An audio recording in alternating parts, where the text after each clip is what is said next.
আসসালামু আলাইকুম সুপ্রিয় শিক্ষার্থী বন্ধুরা। তো আমি আজকে তোমাদের গত যে ক্লাসে আমরা ইংলিশ কুইজ টেস্ট নিয়েছি, তো সেটার সলিউশন এবং এর ব্যাখ্যা সহ বিশ্লেষণ করব, যাতে তোমরা কোশ্চেন গুলো বুঝতে পারো যে কোন টাইপের ছিল এবং তাদের ক্যাটাগরি গুলো কেমন ছিল। তো আমরা আজকে লিঙ্কটাতে জয়েন করব আগের মতো করে।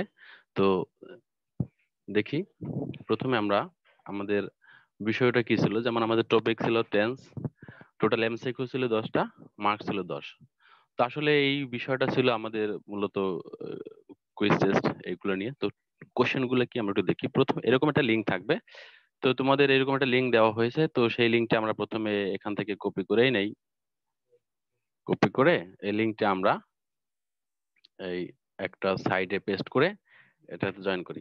ওপেন করলাম লিঙ্কটা। তো লিঙ্কটা ওপেন করলে এরকম একটা ফরম্যাট আসছে যে ইংলিশ কুইজ টেস্ট 24/11/2020, আমরা এই তারিখে এটা নিয়েছিলাম। তো এটা সবাই অনেকেই ফিল আপ করছে, আমরা আজকে তার অ্যান্সারটা দিচ্ছি। রেজাল্ট তোমরা পরে পাবা। তো আমি প্রথমে যে কাজটা করব, এটা করতে হলে আমাদের ধারাবাহিকভাবে এগুলো ফিল আপ করতে হবে। তো আমি যেহেতু জাহিদুল ইসলাম, তো আমার নামটা এমনি জাহিদুল ইসলাম লিখতেছি। সবাই নাম লিখবো, কারণ এই স্টার লাল চিহ্নগুলো হচ্ছে ম্যান্ডেটরি, এগুলো ফিল আপ করতেই হবে, বলছে রিকোয়ার্ড। আচ্ছা, এরপর আসি আমরা আমার আইডি নাম্বার। আজকে আমরা আইডি নাম্বার, তো আমার নির্দিষ্ট কোনো আইডি নাম্বার নেই, তো সেক্ষেত্রে আমি আজকে ডেটটা দিয়ে দেই, যেমন 26/11/2020। ঠিক আছে। তো এরপরে আমরা আমাদের ডিপার্টমেন্ট, আমি যেহেতু ইলেকট্রিক্যাল ডিপার্টমেন্টে, তো এই জন্য আমি ইলেকট্রিক্যাল এখানে ফিল আপ করবো।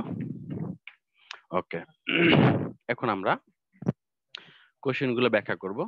আমাদের বেসিক কাজগুলো হয়ে গেছে, এবার আমি এগুলো সলিউশন দিব। তো তোমাদের সবাই এই ভিডিওটা দেখবা, যারা অ্যান্সার দিয়েছো এবং যারা দেও নাই সবাইকে দেখবা, কারণ আমরা অ্যান্সার দেওয়ার সাথে সাথে এগুলো কেন হয়েছে সেটা ব্যাখ্যা করেছি, বিশ্লেষণ করেছি। তো প্রথমে দেখতেছি যে when we were children we dash our own toys, অর্থাৎ আমরা যখন শিশু ছিলাম আমরা ড্যাশ, এখানে আছে যেহেতু মেক শব্দটা আছে, তার মানে আমরা তৈরি করেছিলাম আমাদের নিজেদের খেলনা বা পুতুলগুলা। খেয়াল করো, হোয়েন তার মানে এটা উই ওয়ার, এই যে পাস্ট ফর্মে আছে, উই ওয়ার চিলড্রেন, আমরা যখন কি ছিলাম, শিশু ছিলাম, তো এটা অতীতের ঘটনা। এখানে আছে ওয়ার মেকিং, হবে না। হ্যাড মেড, হ্যাড হইলে সেটা ঠিক আছে, মানে পাস্ট পারফেক্ট হয়ে যায়, বাট সরাসরি পাস্ট ফর্মে। ওকে, এই জন্য মেড। তাহলে আমরা কেন মেড দিলাম, কারণ এটা পাস্ট টেন্স, অতীতের ঘটনা, কোনো চলমান না, অতীতের ঘটনা, এই জন্য মেড হয়েছে। এখানে 2 নম্বর কোশ্চেন আমরা আসি, যে দেখো, I can't dance because I dash my leg, আমি নাচতে পারি না কারণ আই ড্যাশ মাই লেগ, আমি কোনো কিছু হারাইছি বা কোনো কিছু ভেঙেছি। এখানে ব্রোক যেহেতু আছে, তার মানে ব্রেক, ভাঙা, অর্থাৎ সে তার পাটা ভেঙে ফেলছে।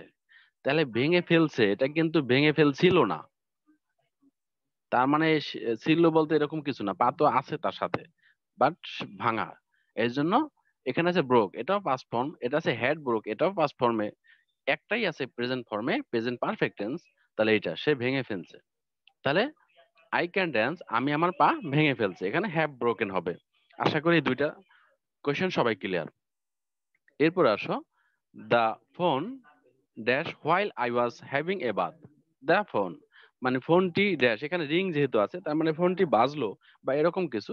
The phone dash while I was having a bath, কি বলছে, আমি কি করলাম, যখন গোসলে ছিলাম বা কিছু, আমি গোসল করতেছিলাম, তখন কি হয়েছে, ফোনটা বেজেছিল। তাহলে ফোন কি হবে, র্যাং হবে পাস্ট ফর্মে। যখনই খেয়াল করতে আই ওয়াজ, ওয়াজ থাকলে অবশ্যই পাস্ট ফর্মে, তো সেক্ষেত্রে রিংস হবে না, ওয়াজ রিঙ্গিং হবে না, দেখো র্যাং, ফোনটা বাজছিল। ওকে ফাইন, পরের কোশ্চেনে চলে যাই। I will follow you wherever you go, I will follow you wherever you go. খেয়াল করো, আই উইল, উইলের পরে সবসময় প্রেজেন্ট ফর্ম হয়, ভার্বের বেস ফর্ম হয়, মনে রাখবা, উইলের পরে সবসময় ভার্বের base form. That means go. I যেহেতু হবে, গোস হবে না, কারণ আই হয়েছে ফার্স্ট পার্সন, এর জন্য আই উইল গো। আশা করি এই সেন্টেন্সটা ক্লিয়ার। 5 নম্বরে চলে আসি, মাই dog dash everything he is almost human. এখানে কথাটা বলছে মাই ডগ, আমার কুকুর, ড্যাশ এভরিথিং মানে সবকিছু বুঝে, সে প্রায় হিউম্যান, অর্থাৎ সে প্রায় মানুষ এরকম বুঝাচ্ছে। তার মানে আন্ডারস্টুড বুঝতে পেরেছিল হবে না, হ্যাজ আন্ডারস্ট্যান্ড হবে না, আন্ডারস্ট্যান্ডস সে সবকিছু বুঝতে পারে, মানে প্রেজেন্ট ফর্মে ঘটনা। এরপরে আসি আমরা 6 নম্বরে, we went out although it dash a bit late. আমরা বাইরে গিয়েছিলাম, এই যে ওয়েন্ট, গো ওয়েন্ট, গিয়েছিলাম পাস্ট ফর্মে ঘটনা, যদিও দেরি হয়েছিল তারপর আমরা বাইরে গিয়েছিলাম। তার মানে পাস্ট ফর্মে থাকলে ইজ হবে না, হ্যাজ হবে না, এটা প্রেজেন্ট ফর্মে ঘটনা, চোখ বন্ধ করে ওয়াজ। আশা করি সেন্টেন্সটা ক্লিয়ার। উই ওয়েন্ট শব্দটা খুঁজবা যে কোন ফর্মে আছে, কোন টেন্সে আছে, এটা দেখেই আমরা ওয়াজ ক্লিক করতে পারি। Okay, she dash a lot of money, খেয়াল করো, she dash a lot of money মানে তার অনেক টাকা আছে, তার মানে তার টাকা ছিল এমন না, তার টাকাটা আছে, এখনো তার হাতে আছে, অর্থাৎ তার আয়ত্তে আছে। দ্যাট মিনস এটা প্রেজেন্ট ফর্মের ঘটনা, থাকবে তাও না, তার ছিল তা না। অর্থাৎ আমরা এখানে হ্যাজ কোথায় আছে, হ্যাজ প্রেজেন্ট ফর্মে আছে কেবল, এটাই সঠিক। গট হবে না বা ছিল হবে না, ঠিক আছে, এই কনসেপ্টটা ক্লিয়ার। এরপর আসো, I dash an appointment with the dentist soon. I dash an appointment, আমি একটা অ্যাপয়েন্টমেন্ট দিব, শীঘ্রই যেহেতু বলছে, তাহলে আমি শীঘ্রই কোনো অ্যাপয়েন্টমেন্ট করব, সেটা হ্যাভ হবে না, উইল মেক হবে না, বা মেড হবে না। আমরা কোনটা ইন্ডিকেট করব, যেহেতু ফিউচারের ঘটনা উইল আছে, সুতরাং উইল মেক হবে। I dash an appointment with the dentist soon. আশা করি এই সেন্টেন্সটা তোমাদের কাছে ক্লিয়ার হয়ে গেছে। Why dash you break your promise, তো কেন তুমি তোমার প্রতিজ্ঞা ভঙ্গ করেছো বা ভঙ্গ করে ছিলে।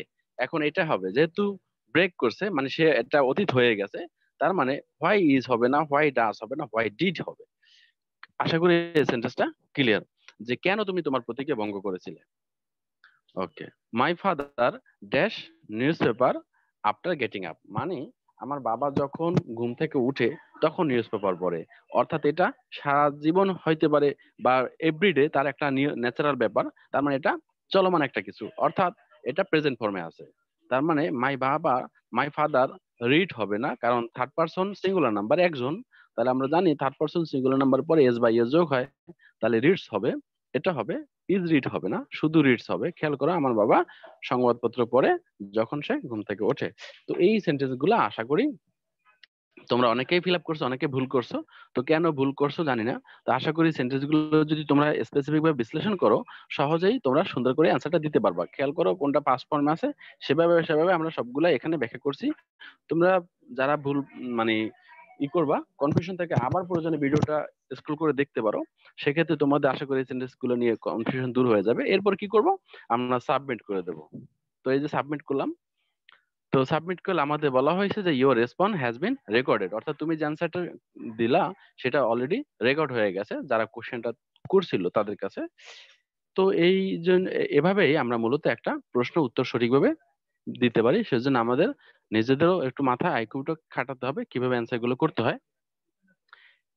তো আজকের মতো এই পর্যন্তই, ধন্যবাদ। আমরা নতুন আরেকটা ভিডিও নিয়ে অন্য একদিন অন্য একটা ক্লাসে হাজির হব। তো সে পর্যন্ত সবাই ভালো থাকো, সুস্থ থাকো, সবাইকে ধন্যবাদ।